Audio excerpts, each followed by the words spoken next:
I'm gonna push through the slack like a leg press. I'm locking into the bar and I'm pushing through that barbell like it's a leg press.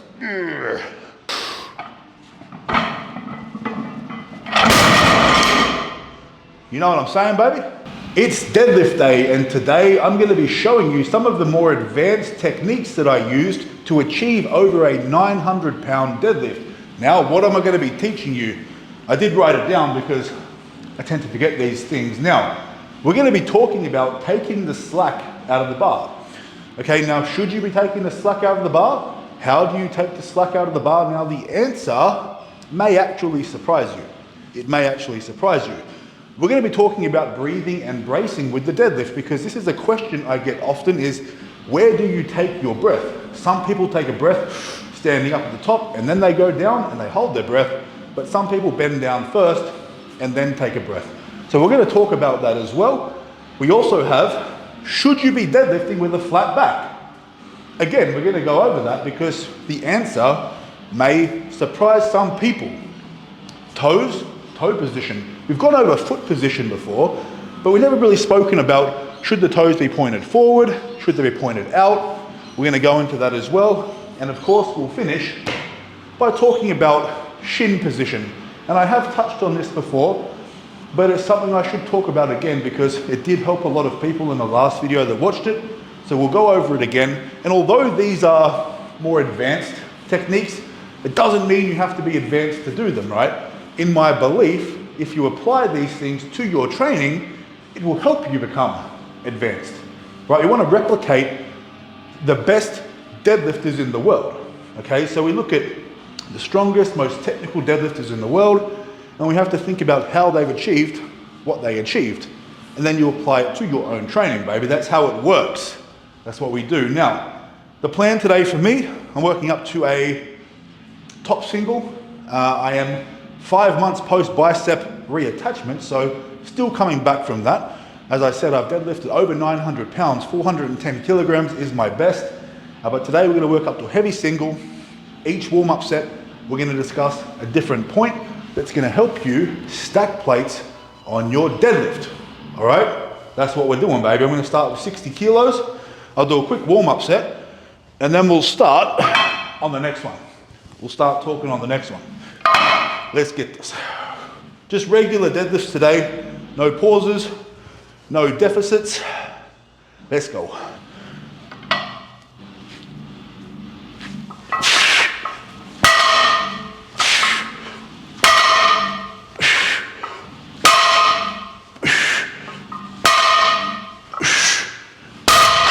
Easy peasy. I'll add a plate and we'll chat. All right, baby. Now, first up, we're going to talk about the toe position. Now, it may not seem like a big thing, but it kind of is, right? Every little thing counts when it comes to deadlifting. We want to maximize the amount of fucking weight that we can lift. So we're going to do everything properly. Now, a couple of things to think about here. If our feet are straight, okay, we can definitely generate, if we do the right things, a lot of tension, right? We're going to be corkscrewing the ground with our feet. That's our cue when we deadlift. We want to spread the floor apart, okay, to create tension. Now, when we have our feet straight forward, we can generate maximum tension. Now, the issue is some people struggle a little bit with mobility and they find it hard to get into the perfect position with their toes straight forward. So they like to just point their toes out slightly. And to be honest, I think this is probably my optimal position, but it's only very slightly. Like, as you can see here, right? That's straight. That's slightly out. Okay, now, what the mistake a lot of people make is this. They put their feet out like this sometimes. They're too wide. Okay, now think about this. If you were to do this at home right now and your feet are like this, and you try and spread them, try and spread the floor, you can't really generate much tension anymore, okay? There's that saying, and it is the path of least resistance offers the least assistance, okay? There's no resistance here, so it's not going to give you assistance. In saying that, as I said, most people, when they put their toes straight forward, it compromises their position a little bit, which also isn't good. So I think for a lot of people, just turn your toes out very slightly. Still think about externally rotating, spreading the floor apart as hard as you fucking can. As soon as I do that, I feel tension in my hips, in my glutes, which is what I want. All right, so I'm gonna do this set now. And remember to keep your feet as close to under your hips as possible. All right, that's the ideal foot position. And then we turn our toes out very slightly. Let's go. We'll go 3 or 4 reps.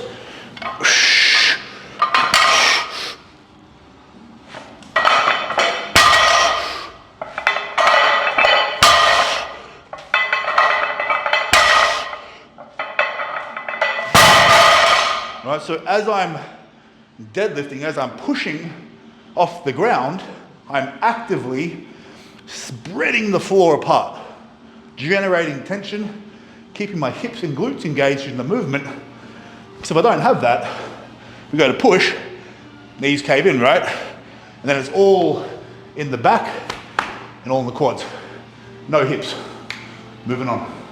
All right, now we're going to talk about taking the slack out of the bar. But before we do, please do me a massive favor. Hit the like button. Please drop a comment. Let me know if you're enjoying this so far. And of course, subscribe to your mum's favorite channel on YouTube, Cult Strength. Now, should we take the slack out of the bar? Well, yes, of course we should. Of course, right? But let me say this. It's a little bit nuanced, because if you're a new lifter, or let's say an intermediate lifter, and you're trying to learn the skill of deadlifting perfectly with great technique, learning to take the slack out of the bar is a part of that. Now, when we learn to do something, we usually have to slow it down a little bit, or maybe even break it into parts. And it can look a little bit robotic and a little bit slow, right? So when we take the slack out of the bar, what does that even mean? Let me show you, right? So you've heard it before maybe. What is it? You've got a barbell, put it in your fucking hands, and we're gonna bend the bar, but until we hear it click. Right there. We're taking tension out of the bar, right? That's called taking the slack. Now, if I was going to teach somebody how to take the slack out of the bar during a deadlift, I would have them take the slack out of the bar and then stand up. I'm gonna show an example of that, but then what I'm gonna do is straight after show you an example of how I would take the slack out of the bar and a more advanced lifter would execute this. And the way to think of it is, we don't want to take the slack as much as we want to push through the slack, okay? Because when we're taking the slack and holding it, it's very hard to apply real power and speed to the movement. And that can be very important when it comes to lifting massive weights. Of course, we have to maintain good technique as well, but we need to be somewhat explosive. Okay, when you think about it, when you get into this position, you take the slack, we're very static. We're very static, right? It's like a static start. It's hard to be really explosive, which is why a more advanced lifter may opt to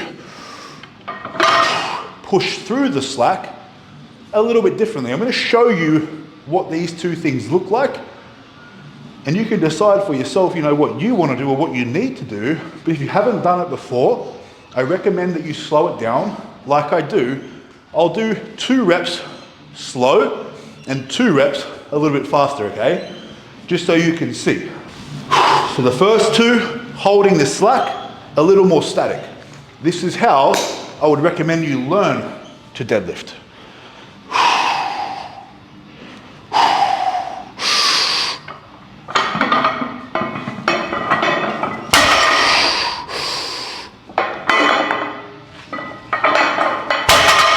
Right? There's 2 slow. Now I'm going to show you 2 how I would do it, pushing through the slack. I don't necessarily take it first. Well, I do take the slack, but I won't hold it. I'll take it, release a little bit, and then explode through it. Watch.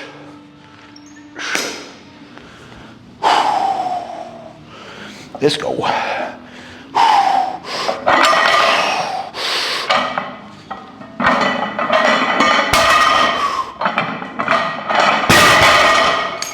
So I'm still nice and long. I'm still lengthened through the arms. I'm not bending them and yanking on it. It's here and it's catch the slack, push through. That's how I do it. But as I said, I recommend if you're learning to slow it down, get into position, take the slack, feel what it's like, and then stand up. You got it, baby. Moving on. All right, gang, moving on to 4 plates now, but let's talk about what position should our back be in. Now, you might have heard someone tell you before, you need to deadlift with a flat back, right? Now, if someone told you that, they're fucking wrong. They're wrong, fucking wrong. I cannot tell you how wrong you are. Why do you say that, Master Reese? Well, let me fucking explain, right? First thing in a deadlift, we want to be long, baby. We want it long and strong. You know what I'm saying? Now, what are we doing? If someone says, flatten your back, no worries. I don't know if that looks flat or not. Does it look flat, miss? Pretty flat, right? I shorten my fucking arms like a dickhead. Now I stand up. Look at my deadlift lockout. Wrong, right? We don't want a flat back. But in saying that, we don't want to take the piss and have a fucking harbour bridge as a back. Let me go into the nuances of this for you. Now again, advanced versus new and intermediate, slightly different beasts, right? An advanced lifter has years and years of experience under their belt, developing strength through multiple positions. But in saying that, to teach a new lifter to deadlift with a flat back is a terrible idea. Terrible, all right? So if anyone ever tells you to do that, tell them to shove it. Tell them I said so, all right? They can take it up with me. Anyway, now the rule is, this is a general rule, and it's a pretty good one. And that is, as we pull the bar off the ground, all right, now my lower back is relatively flat, okay, because we want to have a relatively flat lumbar spine. The lower back, we want it relatively flat. Okay, another thing that happens is when you go to have a flat back, some people tend to hyperextend, okay, and they push their butt out like this. Again, very, very bad for you and not strong. So we want to have a relatively flat lumbar, but if it goes into a little bit of flexion, meaning it bends a little bit, that's absolutely okay. You're not fucking fragile. Our backs are not as fragile as you may think. They can be quite strong if we train them. Okay, now we've got a little bit of flexion maybe in the lower back. The upper back, mid back, the heavier the weight gets, it's going to become a natural thing that you start to get more flexion, meaning more rounding through the upper back as the weights get heavier. This is normal, okay? That's the shoulder blades being pulled into protraction. They're pushed out as far as they can. Okay, this is just what fucking happens. You cannot really do much about it. But what you can do, is what you must do, is that when the barbell starts to come off the ground, if you're in this position here, you cannot be pulled further into flexion, meaning as that bar comes up, you cannot round further. Rounding further, bad. Maintaining the same amount of flexion, good, right? Even when it's heavy, I'm saying if it gets really heavy and you start getting pulled further into flexion, bad, okay? It's too heavy. Your technique is breaking down too much and there is something wrong with it. But if you start with a little bit of flexion and you finish the lift and it doesn't get pulled further into flexion, then in my opinion, you maintain a really good technique in positioning. Okay, so the difference being is, I guess, that when the weights get heavier, more flexion is natural and it's most likely going to occur. But it doesn't mean you're doing it wrong, okay? It's just what happens, there's gravity. But when you're learning to deadlift, yeah, we want to try and keep relatively straight. We don't want to be forcing or exaggerating anything, but it's not important that you be completely straight through your spine because it's unrealistic, unproductive. It's not going to make you stronger. That's a little bit confusing to talk about, especially with the nuances between a more advanced lifter and a more intermediate lifter, right? But you do need to develop that strength and that musculature over time, you know, to, let's say, keep yourself safe in that position of flexion. Okay, that happens with maturity as well. As I said, we're not fragile and we can really build some serious strength in our back. And if you start to get a bit of flexion, don't stress too much. Just make sure you don't keep going further and further into flexion. Now you're going to film from the side for me. I'm going to do 1 repetition. It's going to be pretty damn quick. It's 4 plates. You're not going to see a hell of a lot of flexion because it's only 4 plates, but you're going to see some. And I wore a white shirt today so you could kind of see the shape of my upper back a little bit better, and hopefully you can see that my lower back is relatively straight. Okay, small amount of flexion maybe, but that's it. 1 rep.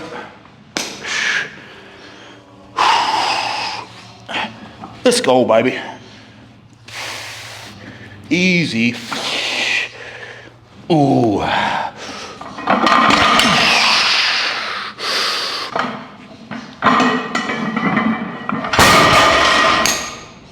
That felt lovely.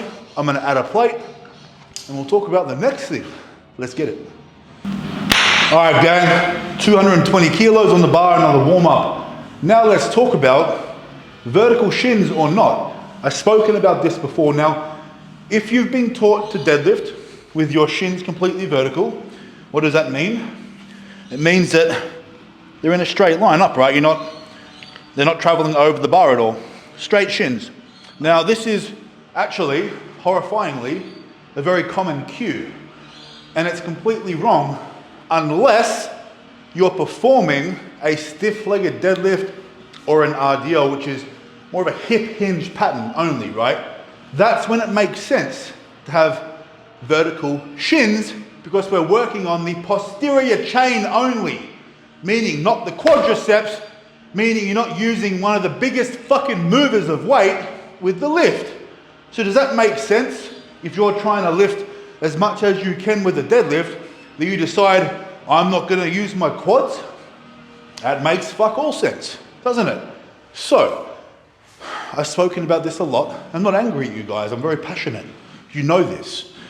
And I believe this one cue probably helps more people than anything else. All right, so pay attention. Now, what we want when we deadlift is to be able to push our knees over the barbell, because one of the best things that you can think about while you deadlift is to leg press, is to push with your legs as if you're pushing the world away from you. Okay, so when I deadlift, I don't think about just pulling the weight up with my back. I think about leg pressing the floor away from me and standing up. And of course, at the same time, we are pulling. It's a push-pull movement, not just a pull. Hey? You know what I'm saying though, right?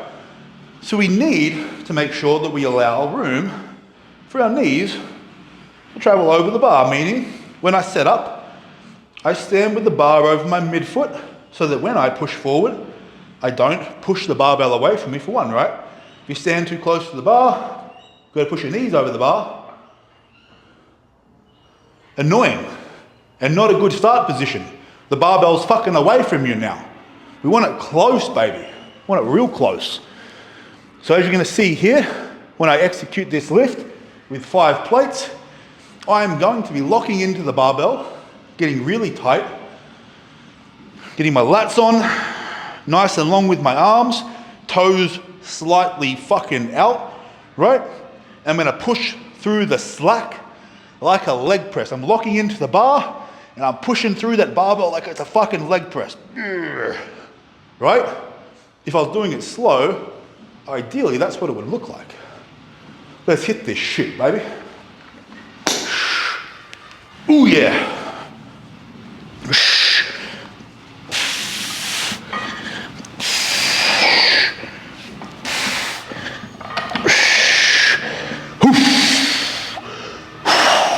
Bit of space there.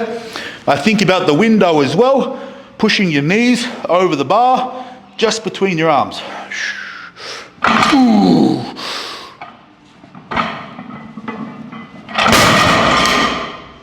You know what I'm saying, baby? Let's go.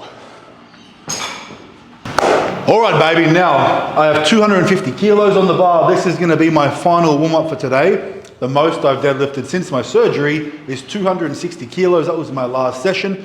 It's definitely a process coming back from the bicep tear. It's feeling strong, it's feeling good, but I do need to take my time, obviously returning back to 400 kilograms plus. I'm not in a hurry. I've just been adding 10 kilos or so each week, and it's been feeling pretty damn good. So obviously we're back over 300 kilos really soon. The goal for today would be to go like 270 kilos, maybe a little bit more, maybe 600 pounds, which is like 272 and a half. I feel like it'd be weird to do 595 pounds. I don't know. I'm not American, but I know a lot of you fuckers are. But anyway, let's talk breathing and bracing. How do we breathe? How do we brace for a deadlift? Because again, this is actually a quite common question I get. Now, some people, they like to breathe at the top. So they'll go and stand up. Okay, now that's not for me. I don't particularly like that. And I think a lot of people that do that, I find they do it because they're very uncomfortable down there. Okay, now that would generally mean not everybody, that maybe you have a slightly larger midsection, right? So when you bend down, it can be hard to breathe. It can be hard to expand your stomach. So you find it easier to get a breath up here and brace, right? Now, me, I like to take a breath at the bottom. I don't have an overly large midsection. I find it quite comfortable at the bottom of a regular deadlift. So I can take my breath and brace while I'm down here. Okay, now another reason why I like that is because I don't have to rush. If you take a breath here, you're in a hurry to stand up with the barbell. Okay, when you're in a hurry, you may be lacking precision, even if it's this much, right? Even if you rush, you put your hands on the bar and they're in the wrong position by this much. That could be the difference between you hitting a lift and missing a lift. Okay, so we're not able to be as precise simply because we're rushing. So if you can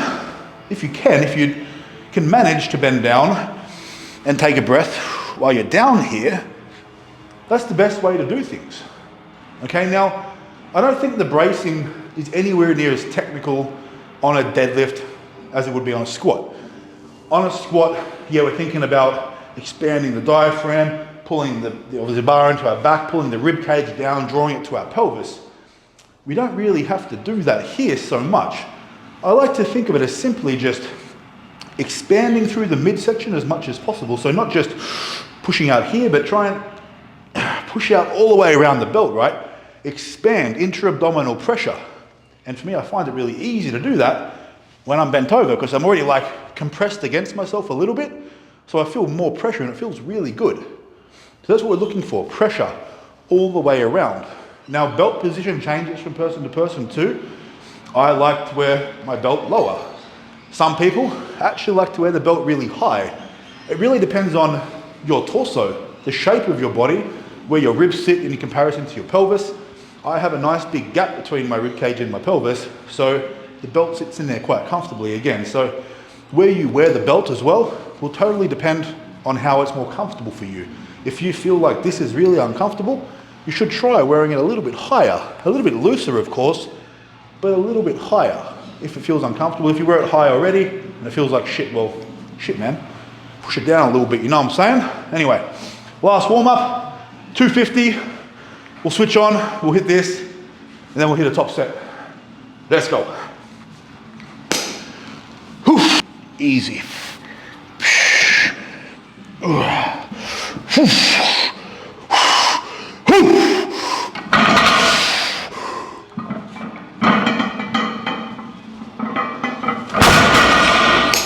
Yeah, buddy. All right, gang, now I'm gonna do my top set. I have 272.5 kilos on the bar, which is like 601 pounds. That's what we're gonna do. Now, coming back from injury, I haven't been deadlifting as explosively as I typically do. If you've seen me deadlift before, you know that I do like to move very fast, very explosively. Now, the main thing coming back for me is keeping perfect positioning, making sure my arms stay nice and long. There's no movement through the left elbow. I don't want any extra pressure through the bicep. So I'm not really being as explosive as I typically would. When I feel that I am 100% healthy, then I will start to apply more speed into my training and my deadlifts. But right now, the goal for me is just to get through this successfully with nice technique, nice and smooth. I don't expect it to be super quick. We've got to get it done nicely. Let's get this shit.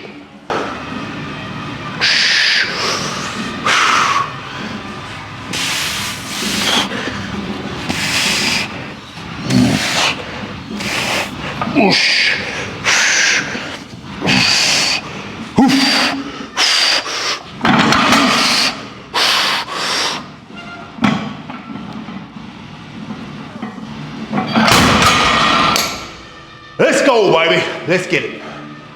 All right, baby, so 600 pounds. It wasn't super quick. I said it probably wouldn't be, but it felt okay. And it was 12.5 kilos up from my last session. That's the most that I've deadlifted since my bicep surgery. And, you know, 410 kilos, my best deadlift, does seem quite a distance away, but I just have to chip away at it week after week.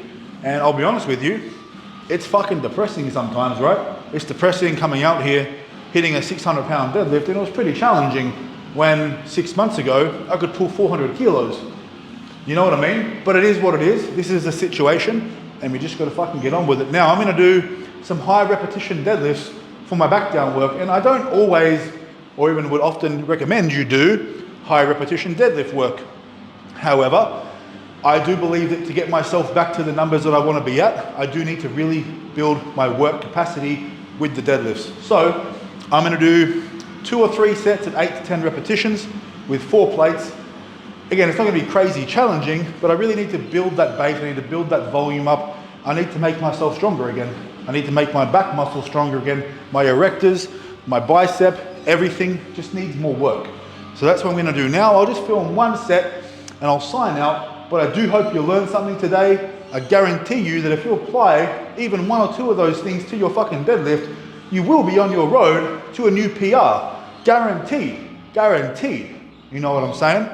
But 4 plates, baby. We're gonna smoke this shit. Make sure you hit the like button. Make sure you drop a comment. And of course, make sure you subscribe to your mama's favorite channel on YouTube, Cold Strength Gang. Let's go.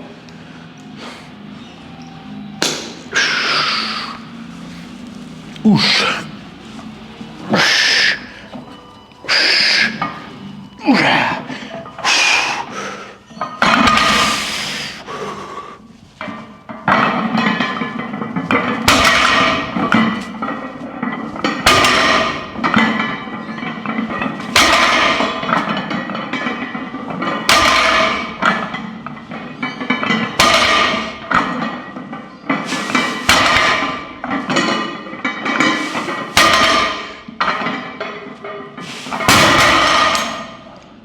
Let's go. I'll see you next time.